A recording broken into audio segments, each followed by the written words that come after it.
Welcome to Spirit Fix by VVS Lagos, a discussion that focuses on progressive approaches to restoring African dignity from a standpoint of creativity. My name is Ifeanyi Nwune, and today I have with me a very, very special guest, a man that wears many hats, an African icon, entertainment mogul, a politician. He has so many titles and iconic labels to his name. But yeah, I have Mr. Liban Soleman here with me today. Hello, sir. Hello. Such an honor, my brother. It's a pleasure having you in Lagos and having you with us on this podcast. I'd like for you to introduce yourself, more in a better way. It's a bit difficult. Let's just say that my passion is being an ecosystem developer and a supporter of Afro culture, and restoring our dignity to our achievements, and also living in the future as we existed in the past as kings. Wow, that's super iconic and powerful. I believe also as a community in the VVS Lagos, that's like pretty much the same thing we embody. That's the same, goal that we try to learn from. That's why it was an honor to, even have you around at this time, where you can actually see the energy of what we're doing in Lagos, and how it connects to also what's happening globally. I wanted you just take us through your experience, through your careers, because like I said, we know you wear many hats. I wanted to know that process of where you started from, what you've done, where you currently are, and what you're looking to do. Okay, well, that's from an introspective approach. I would say that I am blessed to be born in the Africa where I feel actually, like you said, privileged to be African. Yes. And I'm feeling that African privilege to its full extent because I'm a son of the soil throughout the continent. I'm of Somali parents, Gabonese born, and I'm from Gabon. So already it's very hard to see. We're the only, for example, Somali family in Central Africa that I know of, right? Mm-hmm. So I have that dual culture and that approach. Wow. So I have the West African approach, the East African approach. I also was blessed to have parents that, were fighters and that are fighters and that battled to give us exposure as children. So lived in the U.S., grew up. I'm an American citizen too. Grew up in D.C., actually Northern Virginia, the DMV area. Lived everywhere. That's where the big Africans are. I'm telling you. That's where, they lived everywhere from Italy, France, South Africa. Been moving around, traveled, and always saw the privilege of being African. When you carry yourself with that dignity, it's like all these complexes of inferiority don't exist. And from a career standpoint, I think that that lack of fear made it that as a Gabonese, but by adoption, I was blessed at a very young age after school and all that to be elevated to a special advisor to the president and then chief of staff of the president. I was 23. Wow. Before that, I was, in the U.S., going to school and part of this movement of carrying this African pride. We were there. I worked a lot at the time with Akon when he came out. It was a big pride for us. And, while I was going to school and juggling jobs, working for big four companies, like always understood that, you have three lives, actually. You have 1/3 of your day where you sleep, 1/3 of the day where you do your main job, the one that pays the bills, or going to school was that one. But then you have that 8 hours between the two, and what you choose to do with that is actually what defines who you are and the synergies that you can drain from. So I always had a foot in the entertainment and in the work world. And then I became chief of staff of the president of Gabon. It was a beautiful period. He was a new president. That's legacy, a big deal, man. Yeah. I'm sure you were on like blogs, youngest chief of staff and all that. Yeah, I was on blogs positively and negatively because, as I told you, there's still a problem we have as Africans, the acceptance of the other, and also, I would say maybe some. I was young, but being a Somali descent Gabonese that becomes chief of staff of the president means that you'll also be seen with scrutiny that nobody else is seen under because you are accepted by some but rejected by others. You get so. But is that an African thing or just a human thing? I don't know why humans find it a bit hard to embrace things that are not particularly, of their like they're not used to seeing. Basically, like why is there a problem? Why don't humans Well, yeah, I don't think this is even a question you can answer because, like, I don't No, understand. but I can try. You know what I'm saying? Like, I don't understand understand. why humans see, instead of seeing people right for the position, they like to look for, them being, part of their, like This tribe or nepotism. it's my role. It's entitlement through tribal because How can we live above that? So the thing about it for me, and that's why I love your concept and your platform. That's why I'm here, like fully Appreciate you. supportive, is because we're living in this new Africa in our minds, and we have to refuse to be stuck in this Africa that we have been forced to diminish ourselves, right? Because when you look at even the concept of nations or these colonial borders, right? In essence, these are kingdoms of Europe where somebody owned the land and everybody in that land belonged to that person, right? And then the transition where you take down the king, and there's, for example, the French Revolution, which is the basis of the whole democratic system that the whole world is working around, 1789, right?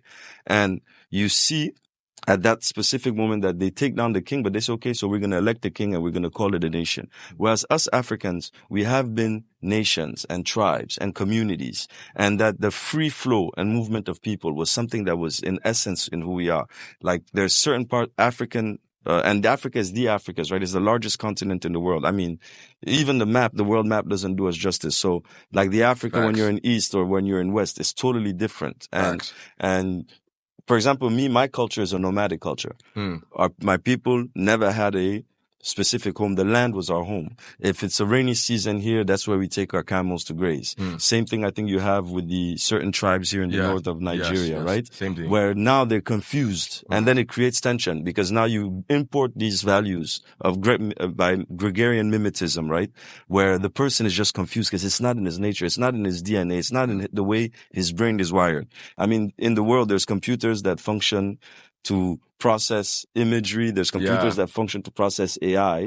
And however the computer is wired is what that computer is designed to do. And human beings, we are the true version of artificial intelligence and machine learning as humans, but there's also a memory in our DNA, right? So long story short, that's why I say that the rejection of the other is not an African thing. If we have a problem with that village or this village, we go to war, right? And then we sort it out. And then why do we have dowries at our weddings? And why do we have this culture of this tribe coming to this tribe? Even our tribes had diplomacy, knew how to communicate. You see it at weddings. By the way, I love the reason why I was here. I saw that. That was so beautiful, man. In your African regalia, at the wedding. That was the essence of being African. That also brings me to the theme. So the theme for this year's VVS is actually luxury of authenticity and collaboration. Because we've realized like what tends to happen with the rise of technology and also just cross connection via different worlds. Like, is a lot of dilution with original cultures, one, and also with expressions. VVS in essence, encompasses art, fashion, music, film, basically the creative economy. We believe, the fact that it's going global is also an easy opportunity for it to get more watered down and, easily forgetting the essence of what it is. So I want you to an extent just, kind of shed light of what authenticity is to you and how, you believe collaboration can help us retain that. Because, easily we can lose that luxury of being the number one people just because we forgot who we are. That's a very profound question. Let's just say, when you talk about, for example, collaboration, right? I think that's what you guys have achieved to do here out of Lagos and Nigeria. And this is from a cultural passionate, because now Nigerian culture has given pride to all of African culture. And now it's expanding on a total sense, is the fact that when you see something, or when you want to see something, the hand, right, grasps it. And when it grasps it, the fingers come together. And that's the essence of collaboration. But collaboration dies when there's abundance. You see, when there's abundance and I'm satisfied, I don't need what I'm holding anymore. I let go. What happens? The fingers, they split. And then you fall back into a way of organizational dynamics, right? That basically say that there's unity in scarcity Hmm. and there's division in abundance. And I think that you guys are in that phase now where that abundance is happening. I mean, you look at it, the complexity of the creative industry is that it is in essence the most complex value chain. So me, I'm a value chain expert and I advise textile value chains, wood processing value chains. And when you look at the creative economy as a value chain, you realize that the success and the capture of success is only done by the tip of the iceberg, whereas there's a whole ecosystem that works. For example, in music, there's somebody that's bringing the production, there's somebody that's bringing the engineering, the sounds, the musics, and all that. And I think the other part also is, how do we capture authenticity? I think the authenticity is captured by who controls the assets or the capital. What do I mean by it? So if the way it won't get diluted is through ownership, right? Right. And that ownership. That's a great point. And that ownership is what is the most important, because then when you own the assets, then you can let people exploit it in a curated manner. And it will always be to the advantage of Africa. Right. Because the revenues will be coming back here. The ecosystem will still be ours and so on. And that's, for example, the shift that you see in the music industry. That's why, for example, like when I come here, I celebrate somebody like Dapper because, it's ownership. Yeah. 100%. 100%. It's ownership. When you look at somebody like Mr. Easy, it's ownership, right? But I understand also that the economic opportunities, and some artists outgrow the ecosystem, right? And you see it with your artists that are going global. But the thing about it is that, why hasn't it happened? I don't know. This is me being utopia, right? Of African black privilege, right? Exactly. Why doesn't somebody just come and say, okay, you know what? Let's create a Pan-African, dimensional label and entertainment company, and everybody bring their assets into that. Because it's not like there's no resources in Africa. There's capital. AfriExim just announced $2 billion fund for the creative economies. Wow. They structured it. But where does that ever go to? It does go. It's well structured, but people have to also go look for Tap it. in, because they brought, but it's fine. So you guys heard it. AfriExim Bank, $1 billion. $2 billion. $2 billion. For fashion, $2 billion. For the fashion industry, for sports and entertainment, for music. They have almost like a musical bank now, where an artist can come with his catalog and get funded without them taking your assets. Like, it's basically they rent your assets. And we can talk about that more. After. No. A brilliant team that is. And the president. I think you definitely answered it. I like what you said about ownership. I think that's something that's very, very understated. I think also because maybe, like you said, with the abundance, people aren't caring as much to own just because there's so much.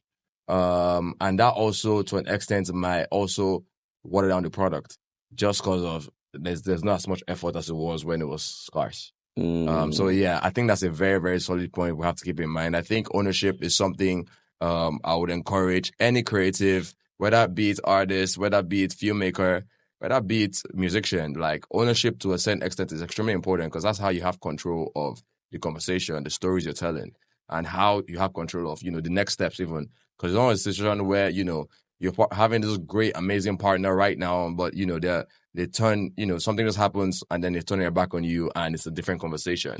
And just because you don't own it, you have to start from the scratch. So I think that's a very, very solid point you made there with regards to retaining authenticity. And then with regards to collaboration, for some reason, because I want you to honestly speak to this, because, I feel like Africa is, huge. Obviously, Africa...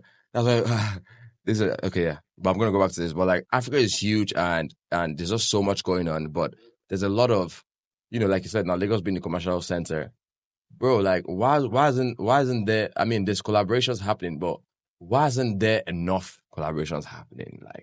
I feel like the rappers, even rap as a genre, became rap when there was a cross-cultural when everyone just came together. Everyone, this person collaborated, this person, Tupac was doing stuff with Biggie, everyone was just doing things in the same ecosystem. I feel like that's really the only way to grow a thriving industry. How can we make collaborations easier across board with Nigeria and every other ecosystem that exists, within Nigeria also, within Kenya, within Gabon, like how do we, because in the end, like no one can do it no matter how talented or connected you are.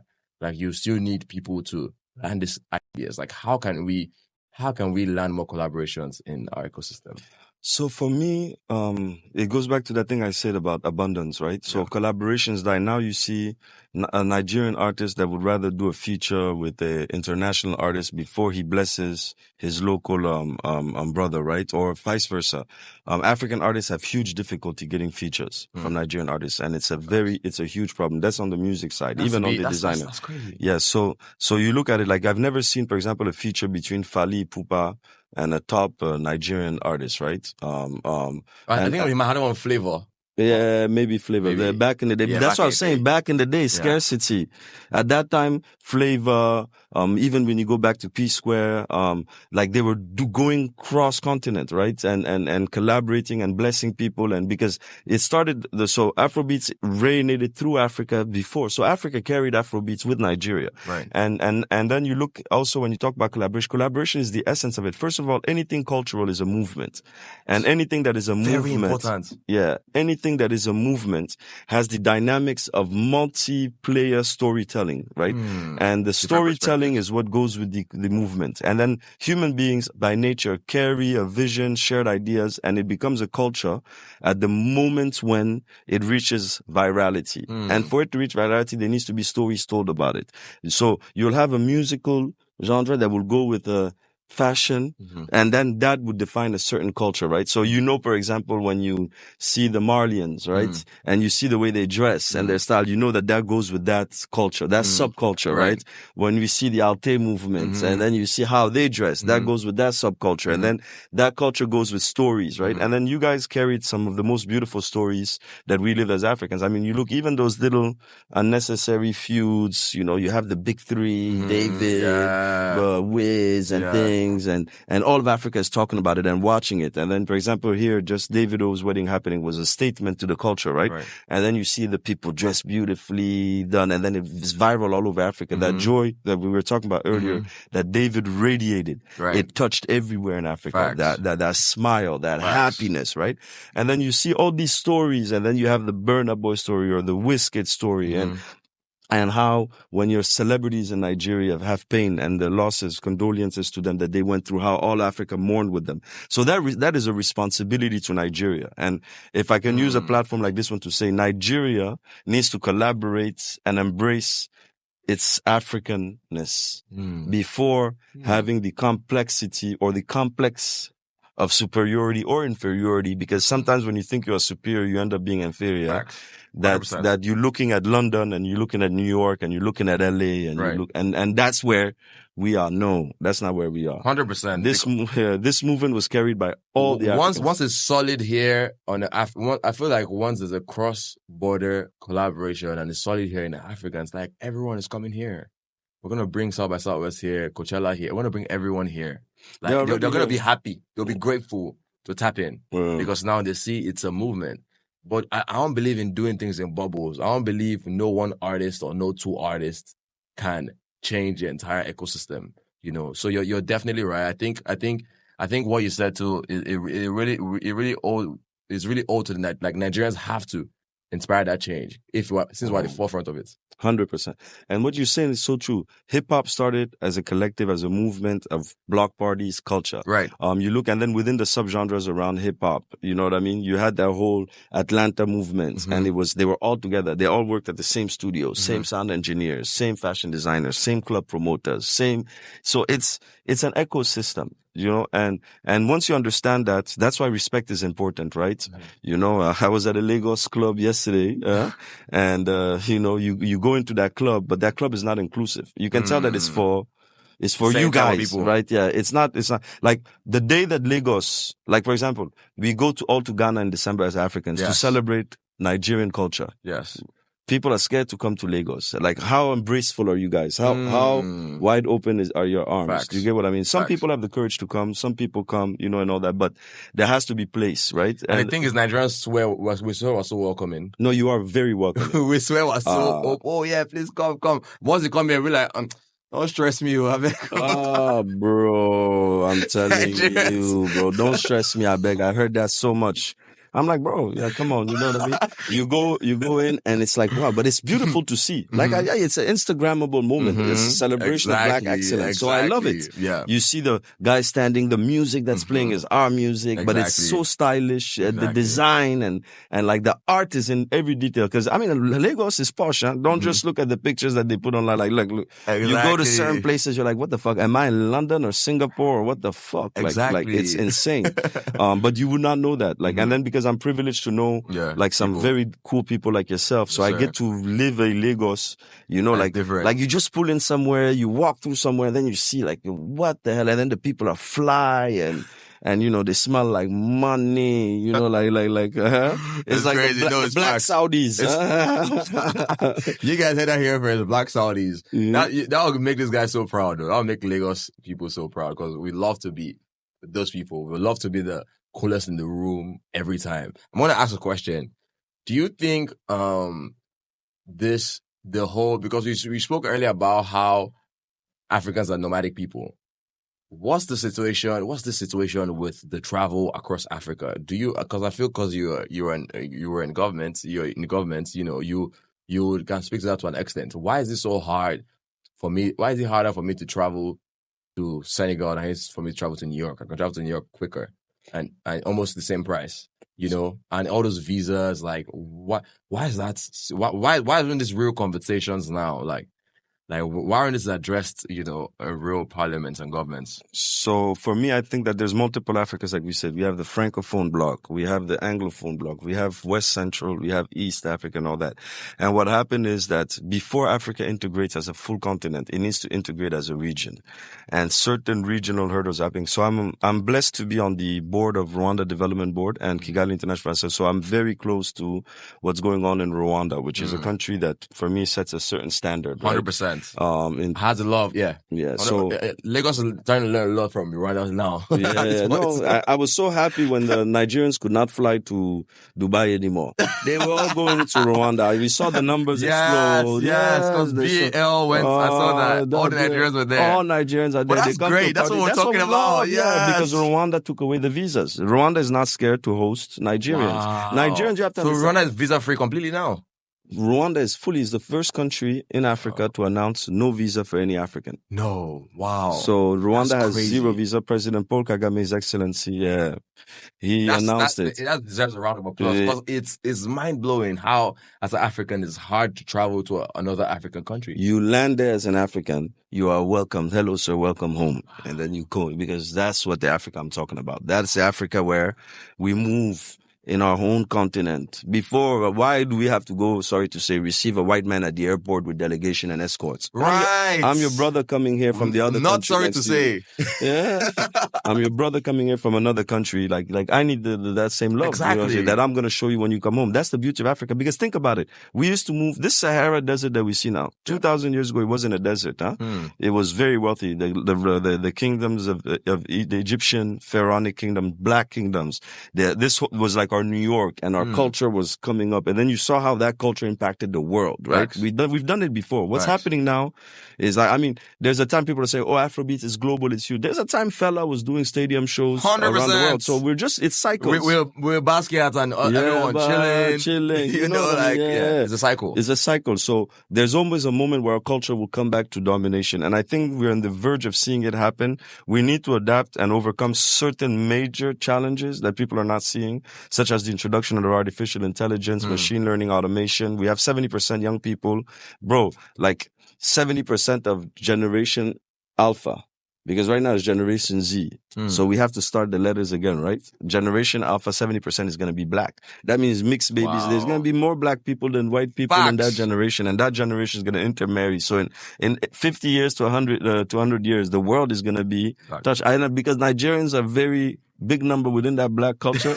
That means a lot of the world is going to be Nigerian. You guys are going to make babies all over the world. And, you know, so imagine what world we are going into. But if we don't adapt now, Africa again is going to get the short straw. Pull the short straw, right? That's why these discussions are very important to be had now, because I feel like if we don't know what we're facing, like we won't know how to be ready for it. You know, these discussions are very, very necessary to have. I also wanted us to speak briefly about just keeping because we see a lot of made in Africa, made in Nigeria, made in Kenya, made in Gabon. Like, I want you to speak about on the fashion perspective, because I know you have a good amount of knowledge with textiles and that. I don't want you to speak about how we can keep encouraging that and like possible avenues to make that easier. So I love Africa. As I said, I'm Afro-cultural. You see, I'm wearing nothing but Niger, right? Yes, so, I love. And we had a pop-up in Rwanda during the NBA Africa, where all the top Nigerian brands were presented by somebody from Cameroon. So Very that's cool. that cross collaboration, that love and all that, right? Exactly. And then everybody loved it. Like everybody was dressed in Nigeria, and other white people were buying it that were visiting. And then there was the Africa CEO Forum at the same time. And Dave Chappelle was there at that same venue at Kozo, which is a Ghanaian owned venue that celebrates our culture, right? So you see, Kozo now is moving from Ghana to Kigali, and then these hubs and Nigerians are moving. Like there's that African privilege, excellence thing is happening. It is. It just needs people need to communicate. Like for example, the way I'm loved by certain people from Nigeria, the way I love them when I receive them, when I see them in Dubai, which is one of my bases where my office is. You look at, I see it, but it's important to state it so that it trickles down and that we bridge that gap, right? 100%. And yeah, we were talking about, for example, the visa-free thing, all the complexity around it is the fear of acceptance. And sometimes it's clerical. So let me tell you an example. Sometimes we just don't want to take away visas because where does that visa money go? Do you understand? Sometimes maybe the Minister of Foreign Affairs said, I can't take away the visas because all those people that want to come to fly to your country, when they deposit that money for the visa, that's the money that we live with here at the embassy. Right. So if you want to take away these barriers, they're actually habit barriers, they're routine barriers. Or digitalize it or whatever. And then when you talked about the airplane, so governance is a big issue. We don't do things between Africans. Do you realize when I was in Gabon, we used to dream about this. We tried to push certain countries to do it, but Gabon is, a small country punching above its weight. It was, why don't we have a Pan-African mining company? You have, for example, we're talking about this renewable energy wars, right? You see all these battles between China, the US around the microchips, Nvidia, all that. There's a war happening around the globe, right? And you know what they say, right? Whether the elephants fight or make love, is the grass that suffers. Where's the grass? It's Africa, right? It's just so you know what I mean? So the only way we can do it is becoming buffaloes and a troop where like there's a small buffalo here, but because they stand together, everybody's scared of them, right? And why didn't we create a Pan-African mineral company? Like for South Africa produces the manganese, Gabon produces the manganese, Congo has the cobalt, Nigeria has the lithium, right? And pull all these assets together, do like these Oyibo, a junior explorer from Toronto will come to Africa, get a mineral license before you give it to an African. That's why another thing I love about Nigeria. We can criticize whatever, but Nigeria belongs to Nigerians. Right. You understand? The people that own the things are Nigeria. So that means that their money is spread here. I was like, slowly. There's been a lot of Chinese conversations. A lot of Chinese people are buying so much in Nigeria. But yeah, let's talk about that. You're definitely right. But the Nigerian economy benefits from it. Yes. Because if the Nigerian is building, the cement is owned by Nigerian, right? 100%. If something is happening, the only thing I would say is the agricultural sector needs a little development, because agriculture is a huge part of culture too, right? And then the food also, because there's gastronomy that's very involved. You know what I mean? Like what Davido does for your culture, we all want to eat swallow now. You know what I mean? Like 100%. Every time he posts on his Instagram, he's like, recovery. Agriculture, especially. I'm gonna go a bit deep right now, but especially where I'm from eastern part of Nigeria. I don't know if you've heard of Biafra before. Yeah, I know. The Biafra war and all that. We suffered from You know what I'm saying? So like the Biafra war and all that happening, and just barely 40 years ago, or like even less. In Gabon, we lived the Biafra war because the French were operating out of Gabon. Wow. Yes. So basically, that's how they messed us up, was through agriculture. So people kind of like where I'm from in the East, we were so business savvy, so business, building things versus food. So what they did is they cut off the food supply that was going to the East. So what was killing the kids in the East was kwashiorkor, lack of nutrition, literally. So that's why it's the craziest thing, because agriculture should be human essential. Like every family should know about agriculture, have a farm, be planting at least, one thing that you eat, It's not just about just, talking about it. So I think you're definitely right to speak on our culture. And, you really touch home because my dad lost 2 of his sisters through that process in real time. I'm Somali. I lived the same thing when there was the war. You know what I'm saying? I lost some. My father lost also his 2 sisters, man. And that's a pain that the family never forgets. Imagine a country like Rwanda that lost 1 million people. Right. But we lost 3. Imagine. Now you lost half of your family. Right. Like that resilience. I mean 3 million. 3 million, yeah. 3 million Igbos. 2 or 3 million. I think it was 3 million. That's crazy. So it's really interesting. I know a lot about the Biafra because in Gabon, speaking about how our cultures are like, there's a lot of Biafra people that came to Gabon. Oh. This was about 40 years ago, I think 30 years, 40 years ago. And these kids have grown now and they live in Gabon in the neighborhoods, and nobody knows that they're Nigerian. They grow up with the Gabonese because we all know, like those borders are fake. Fully integrated, fully French. Because it's the Bantu expansion. It started from Nigeria and Cameroon. So everything, all the people, even South Africa, Nigeria beef. It's so funny to me sometimes because South Africans are essentially Nigerians. You got to look at the. They look like we look like the same people when we go to SA. Yes, there's certain local. There's always like local, like humanoid, like cultures that are locally grown. Like for example, when the Bantus moved through Gabon, there's the pygmies there. The bloods mixed a little bit. Then they went to South Africa. They mixed with the local blood there. But it's essentially like the Bantu culture all the way to Tanzania that you see anybody that's why Ubuntu, the people, it's a Bantu concept. It started here out of Nigeria. And in Gabon, the day I found out that, cause me, the problem is I'm a identité remarquable, they say French. I'm a remarkable identity. So people say, yeah, he speaks like a Gabonese, he's Gabonese, but you can tell he's not.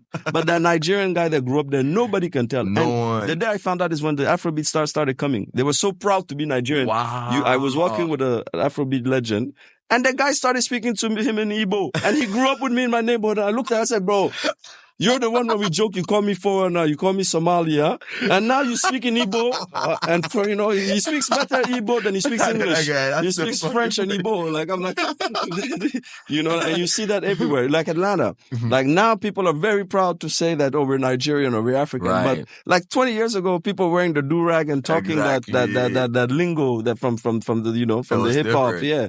And they would go, like I was saying, at home and eat the igusi on the low, right? With the swallow, huh? Then they go back out. They're like, no, I want McDonald's. Exactly. So yeah, we have to. I'm just happy because no matter how we see this, it's the creativity. It's just the music that's making them excited again to be Africans. The music, it's everything, bro. The music comes with culture. Exactly. No, I mean everything. The entertainment, the creativity. Yeah. Well, it's not the government. No, it's not the state. You know what I'm saying? It's the movement, the people, the creativity, what the expressions coming out of the people. It's very exciting to see. So let me tell you. I'm going to hold you here for 2 seconds. We could take a small break and we'll come right back. Okay, no problem. You got some food for me? I do.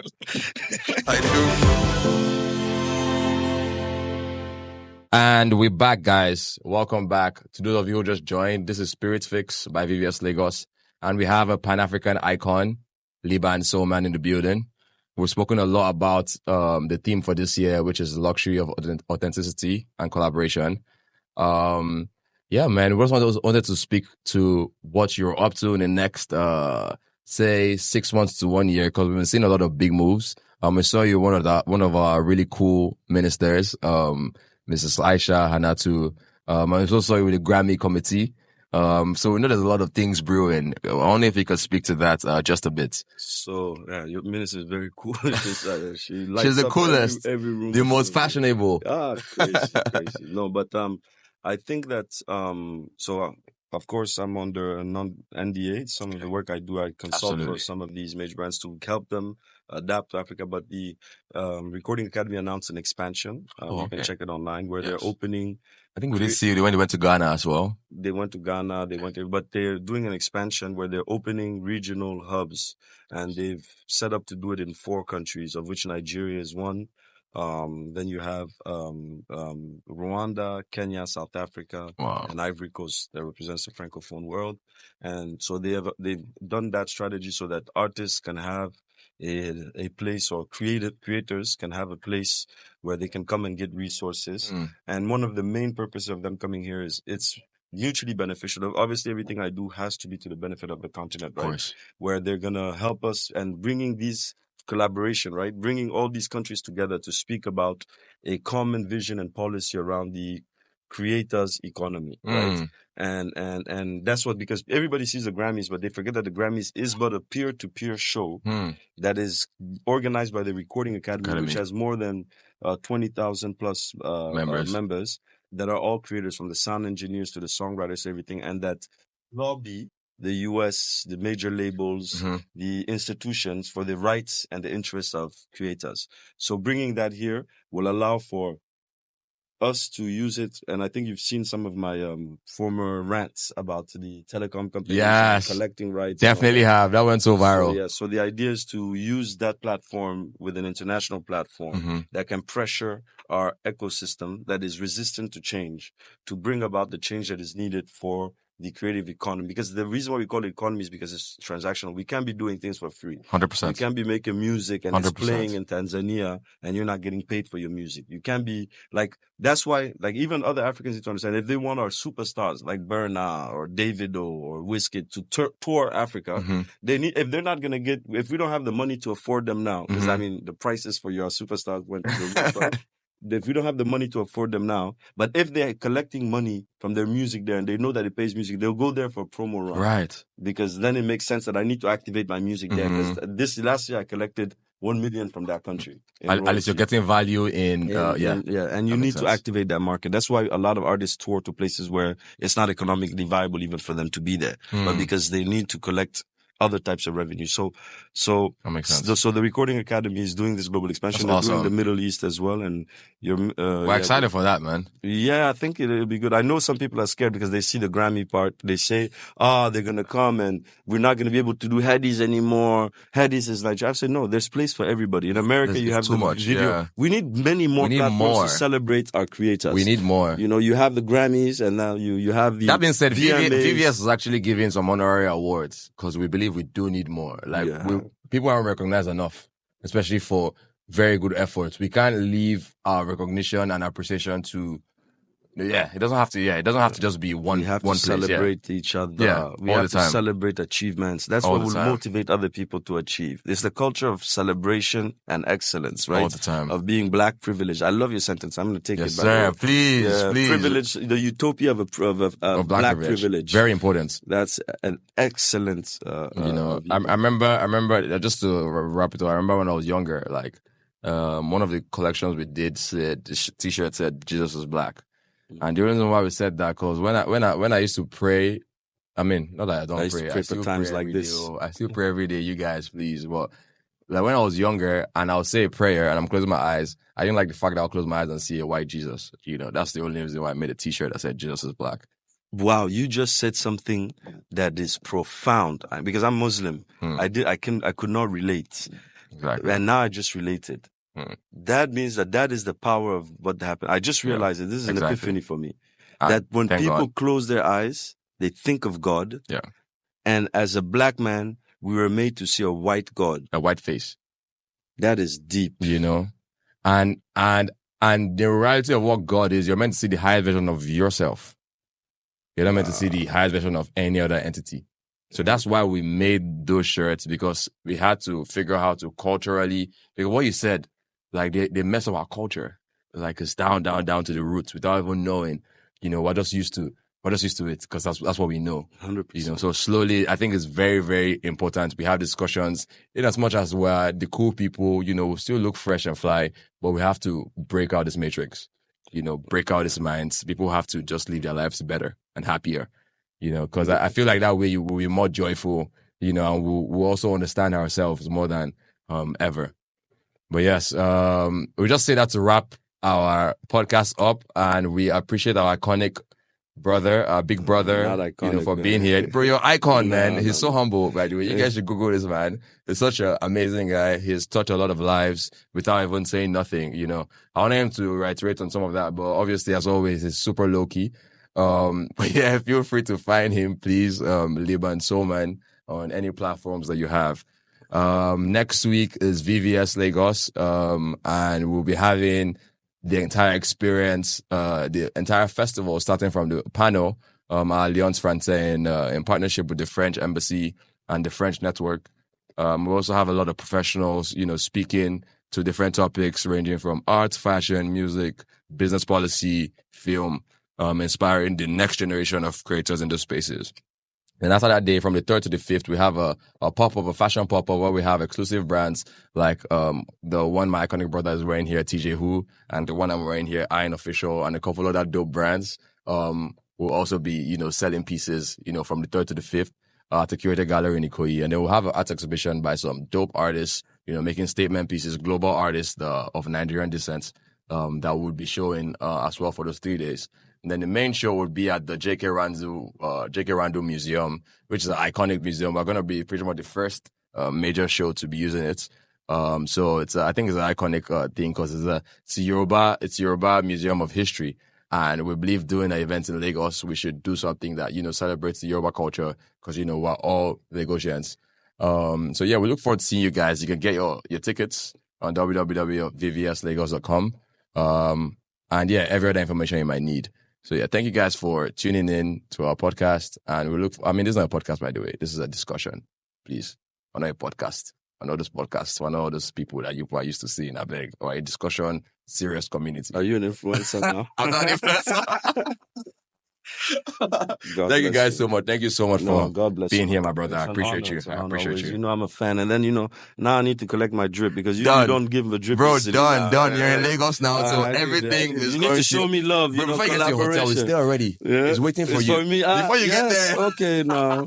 Yes, now I'm happy. Yeah, I need that drip. Love, man. Bro, God bless you. And thank then you guys have so an much. excellent thing. And to all you people that are coming, what you guys are doing is amazing in Lagos. Thank you. And celebrate. I wish I could be here. Yes. But that's why we had to make sure we capture this moment. Yeah, very important. Yeah, absolutely. It looks like a fantastic. And I want to visit that museum before I leave. Yes, it'll be nice. I'll probably should go visit it tomorrow. I think my goal. When are you leaving? Sunday? Sunday, yeah. Okay. We can actually go tomorrow because we might be going for part of the recce tomorrow. Just to see the museum. So I'll come see some vibes. It'll be nice. I love Yoruba culture. Yes. Modema. You're so funny, man. I'd like to give a special thank you and shout out to the VVS Lagos team. It's a very incredible team of people putting this together. And also our sponsors, our partners, the Lagos State Government, the Office of the Honorable Commissioner of Tourism, Nigerian Breweries, the French Embassy, everyone that has put in effort or work to support us. We appreciate that so much and we thank you. Hello, I'm Liban Soleman and thank you for watching The Spirit Fix because my spirit's been fixed definitely with VVS Lagos and it's a pleasure to be here and I wish you guys a fantastic event.